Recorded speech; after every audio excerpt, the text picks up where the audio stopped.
Você pode pensar assim. Sim, olha, eu esqueci de dizer, nessa que eu acabei de apagar aqui, que era a parábola, essa aqui, né? Alfa de t igual a t quadrado, essas são as funções componentes, tá? No exemplo anterior ainda.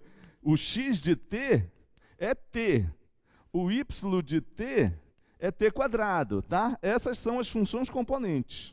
Às vezes a gente escreve as funções componentes sem colocar esse t aqui. Diz assim, olha, o x é t, o y é t quadrado, tá? Às vezes a gente escreve assim, fica subentendido, claro, então que o x depende do t, o y também, tá? Neste caso aqui, as funções componentes são essas três aqui, ó. A função x de t é cosseno t, a função y de t é seno t, tá? E a função z de t é t sobre 4, conforme eu estava falando ainda há pouco. Essas são as funções componentes. Quando eu estou no R2, né, como é o caso dessa, eu chamo as funções componentes, a primeira de x, a segunda de y. Quando eu estou no R3, eu chamo assim, x, y e z, para a primeira, segunda e terceira, né, para bater lá com os eixos, né? Os eixos do plano cartesiano e os eixos do sistema de coordenadas retangulares tridimensional, do R3. Quando eu estou no R4, aí já não tem consenso, conforme eu já falei. Pode ser x1, x2, x3, x4, pode ser x, y, z, w, x, y, z e u, né? Aí já não tem mais consenso. Mas vamos usar mais x1, x2, x3, x4, se eu estiver no R4. Aí no R5, x1, x2, x3, x4, x5, né? Tá bom? Então essa é a minha função aqui, e eu posso pensar nela daquele jeito também, ó. Eu pego aqui a reta real, agora só me interessa aqui os números não negativos da reta real, né? Do zero para cima, né? Do zero para cima, e eu penso que essa minha função transforma esses números não negativos em pontos do espaço. Em pontos do espaço, tá? Eixo x, eixo y, né? Continua para lá o x, o y também, o z também. Ela faz isso, tá? Por exemplo, olha, vamos calcular essa minha função no zero, né? Aqui é o zero. Então, quanto é alfa de zero? Você vai colocar aqui cosseno de zero, né? Aqui, olha, alfa de zero vai ser cosseno de zero, seno de zero, zero sobre 4. Cosseno de zero é 1. Seno de zero é 0. 0 sobre 4 é 0, tá? Então ela transforma o número 0 na terna 1, 0, 0, tá? Alfa de π sobre 2. Quanto vai dar? Vai ser... O t é π sobre 2 agora. Então, aqui, π sobre 2. Seno. Aqui, π sobre 2. E π sobre 2, tudo sobre 4. Isso aqui vai ficar cosseno de π sobre 2, 0. Seno de π sobre 2, 1. π sobre 2 sobre 4, π sobre 8. Tá? Então ela transforma o número π sobre 2 nessa terna aí. Mais um aqui. Alfa de π vai ficar cosseno de π, seno de π, π sobre 4, né? Quando a gente está trabalhando com as funções trigonométricas, seno, cosseno, tangente, em vez de a gente calcular no menos 1, 0, 1, 2, a gente costuma calcular nos arcos notáveis, né? Π sobre 2, π sobre 4, 3π sobre 2, né? Que são nesses números que a gente sabe calcular as funções trigonométricas de cabeça, né? Nos outros números a gente tem que precisar de uma calculadora. Cosseno de 1, cosseno de 2, quanto é?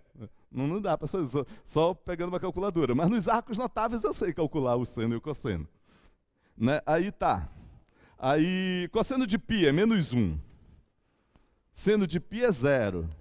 E π sobre 4 aqui, tá? Então é isso, é isso. Então vamos desenhar lá, olha. O zero, elevado no ponto 100. Onde está esse ponto? Está aqui assim, se aqui é 1, né? Esse é o ponto 100. Esse aqui é 1, né? Então esse aqui é o alfa de 0. Então o 0 é levado lá pela minha função. O π sobre 2 por aqui assim, ó. Alfa de π sobre 2, 0, 1, π sobre 8. 0 do x, 1 do y, π sobre 8. Digamos que seja por aqui assim, ó. É esse ponto aqui, o alfa de π sobre 2. Então, o π sobre 2 é elevado naquele ponto. O π que está por aqui, é elevado nesse ponto, menos 1, 0, π sobre 4. Então, menos 1 do x, está por aqui.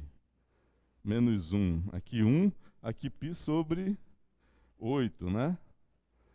Menos 1, π sobre 4. É o dobro desse tamanho aqui. Vai ser aqui, ó. Esse é o alfa de π. Então, esse ponto, esse número é elevado naquele ponto. Qual vai ser a curva? Vai ser, se eu calcular aqui para todos os pontos, o que vai dar? Deve dar uma coisa aqui assim, né? O que será que vai dar isso, né? Vamos ver. Então, é isso que são essas funções, tá? Isso que são essas funções. Então, o domínio delas, né? Quando tem função, a gente tem que logo saber qual é domínio, qual é a imagem, depois negócio de continuidade, depois limite. Então, dada uma função dessa, domínio. Né? Dada uma função dessa aqui, né? É assim que eu estava falando assim, né? Eu pego um subconjunto da reta real e considero a função desse subconjunto no Rn, né? O que é o domínio? É esse conjunto A, tá? O domínio da função é esse conjunto A. A gente denota assim, ó, D índice alfa, D maiúsculo índice alfa. É o domínio da minha função, tá? Só que às vezes a minha função, ela não vem dada assim, desse jeito aqui. Uma regra que associa a cada elemento de A um elemento do Rn. Pega cada número daqui e leva aqui. E aí eu vejo o meu domínio é esse conjunto A. Às vezes a função é dada só assim, olha. É direto dada assim, olha. Considera essa função aqui. Né? Aí eu já sei que eu tenho que olhar para isso aqui e saber que isso aqui é uma função desse conjunto dos reais não negativos, tomando valores em R3, porque tem 3 componentes, tá? Ela vai associar cada número desse conjunto nesta terna de números, que eu calculo dessa maneira como eu fiz aqui, tá bom? Calculo os valores da função, né? Eu digo que esse número aqui, essa terna aqui, 0, 1, 0, 0, é o valor da função no zero. Essa outra terna é o valor da função no π sobre 2. Essa aqui é o valor da função no π, tá? Esses pontos estão no domínio da função. Estão nesse conjunto, tá? Então, às vezes a função, ela não é dada desta maneira. Ela é dada daquele jeito lá. E aí você vê quem é o domínio. Quem é o domínio? O domínio é esse que foi especificado aqui, tá? Então, quando for assim, num caso desse aí, por exemplo, aí o domínio está especificado, né? Está especificado, o domínio é esse aí, ó. O domínio, neste caso, neste exemplo aqui, quando vem especificado lá onde eu devo calcular a minha função, o domínio é o conjunto no qual eu posso calcular a minha função. No caso aqui, é esse conjunto. Um outro caso que aparece, de vez em quando vai aparecer esse aqui, ó.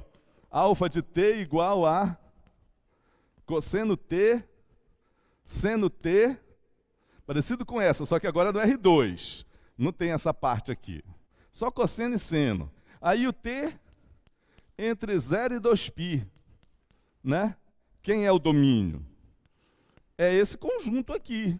dos números que estão entre 0 e 2π, inclusive o 0, inclusive o 2π. Ou seja, é esse intervalo aqui. Tá? É isso. Às vezes não vem especificado. Não vem.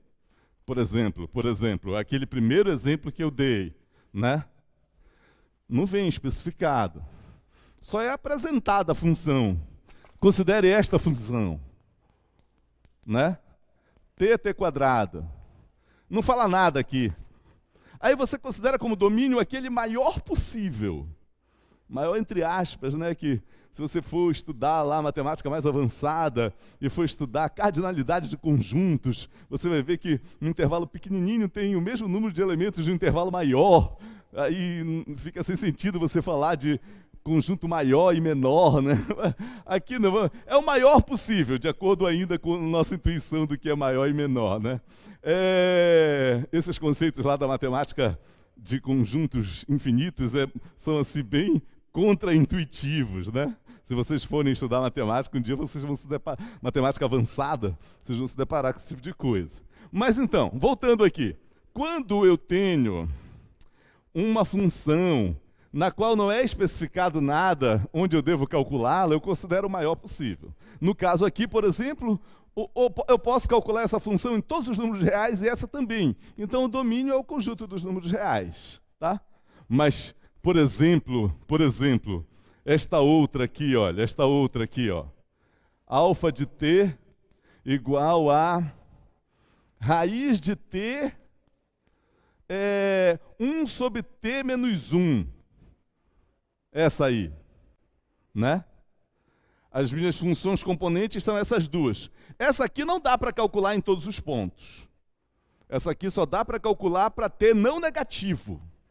0 ou positivo, por causa da raiz. Essa aqui não dá para calcular em todos os pontos também. Não é possível calcular no 1. Dá para calcular em negativo, em positivo, no 0, mas no 1 não dá, porque vai dar 0 aqui embaixo. Então, onde eu posso calcular simultaneamente esta função e esta? Entendeu? Naqueles que são não negativos e diferentes de 1, né? É onde dá para calcular simultaneamente as duas.